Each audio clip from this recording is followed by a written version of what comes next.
Olá, pessoal! Espero que vocês estejam bem. No vídeo de hoje trouxemos ideias criativas com caixotes de madeira. E olha só, eles podem se transformar em peças incríveis de decoração e organização para qualquer ambiente da casa. Com um pouco de criatividade, é possível dar uma nova vida a esses itens que muitas vezes seriam descartados. Será que vocês já fizeram algo parecido? Contem nos comentários. Confira algumas ideias para se inspirar e não esquece do like se estiver curtindo.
móveis também viram luminárias únicas.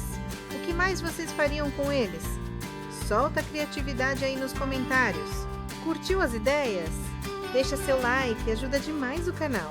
Compartilha com quem ama reciclagem criativa. Se é novo por aqui, se inscreve e ativa o sininho para não perder nada. Muito obrigada por ter chegado até aqui. Vocês são incríveis e me inspiram a trazer sempre mais. Até o próximo vídeo. Se você quer se profissionalizar fazendo e vendendo esculturas de papel, conheça o curso Reciclagem Criativa. Eu vou deixar o link aqui embaixo e no primeiro comentário. Faça uma visita pra gente.